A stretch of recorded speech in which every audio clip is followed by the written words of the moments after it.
غرباء غرباء غرباء غرباء غرباء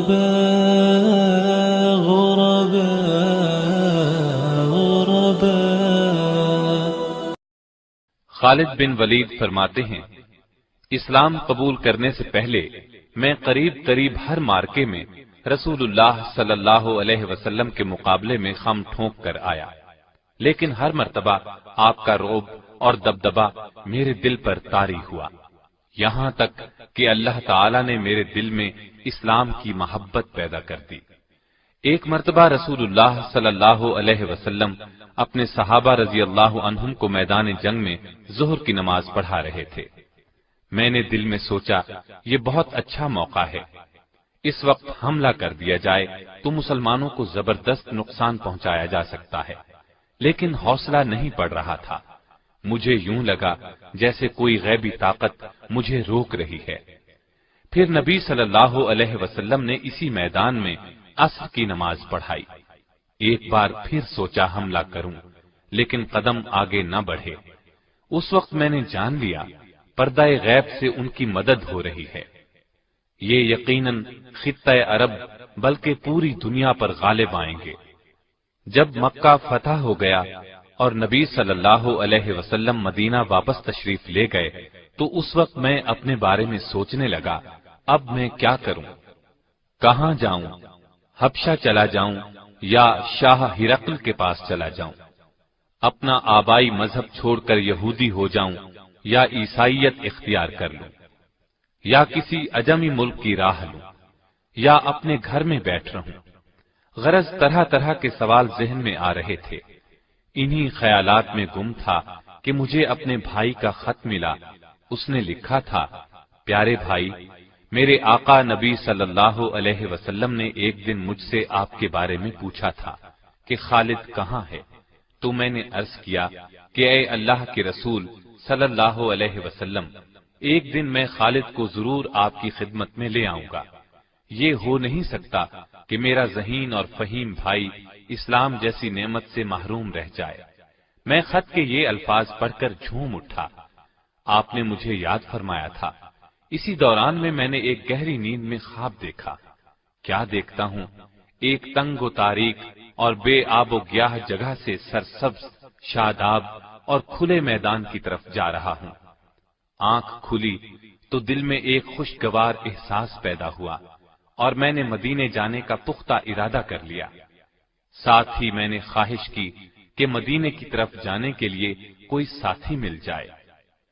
میں نے عثمان بن طلحہ رضی اللہ عنہ سے اپنے دلی ارادے کا ذکر کیا۔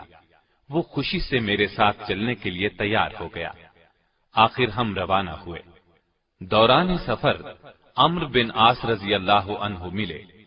انہوں نے مجھ سے پوچھا، کہاں جا رہے ہو؟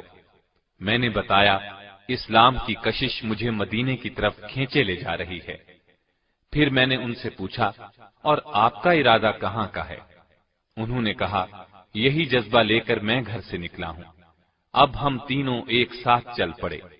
یکم سفر 8 ہجری کو مدینہ طیبہ میں نبی صلی اللہ علیہ وسلم کی خدمت میں حاضر ہوئے۔ میں نے نہایت ادب اور احترام سے آپ کو سلام کیا۔ آپ نے مسکراتے ہوئے میرے سلام کا جواب دیا۔ میں نے کلمہ پڑھ کر اسلام میں داخل ہونے کا اعلان کیا۔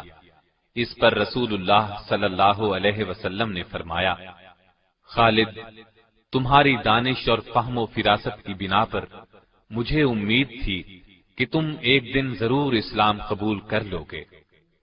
میں نے نبی صلی اللہ علیہ وسلم کے ہاتھ پر بیعت کرتے ہوئے عرض کی، اے اللہ کے رسول، میرے لیے اللہ تعالی سے دعا کریں۔ میں لوگوں کو تلوار کے ذریعے اسلام سے روکتا رہا ہوں اور مسلمانوں کے لیے طرح طرح کی مشکلات پیدا کرتا رہا ہوں۔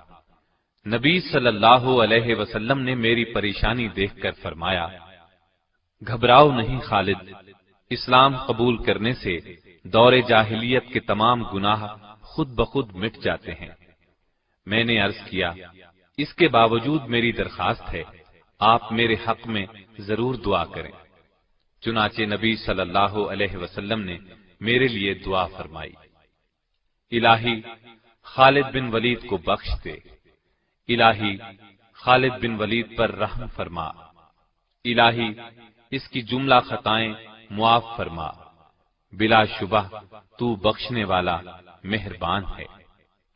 خالد بن ولید فرماتے ہیں، میں نے اپنا خواب ابو بکر رضی اللہ عنہ کو سنایا تو انہوں نے تعبیر بیان کرتے ہوئے فرمایا، تنگ و تاریک جگہ سے مراد کفر و شرک کی زندگی ہے، اور سرسبز شاداب میدان سے مراد اسلام ہے۔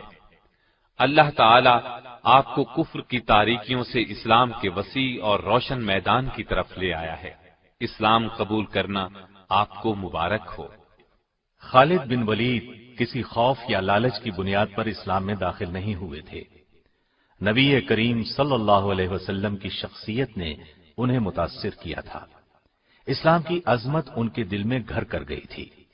انہوں نے جب تک اسلام قبول نہیں کیا تھا اس وقت تک یہ مسلمانوں کے خطرناک دشمن تھے۔ غزوہ احد کی مثال ہمارے سامنے ہے، لیکن جب یہی جمع سال مرد میدان اسلام کے پرچم تلے آئے تو ہر موقع پر انہوں نے سچے دل اور خلوص نیت کے ساتھ اسلام کے لیے تن من اور دھن کی بازی لگائی۔ انہوں نے اپنی پوری زندگی حق کی خاطر لڑتے ہوئے گزاری۔ ان کی زندگی میں بعض بہت مشکل لمحات بھی آئے، لیکن ہر مرحلے پر انہوں نے خوف اور نا امیدی کو اپنے قریب نہیں آنے دیا۔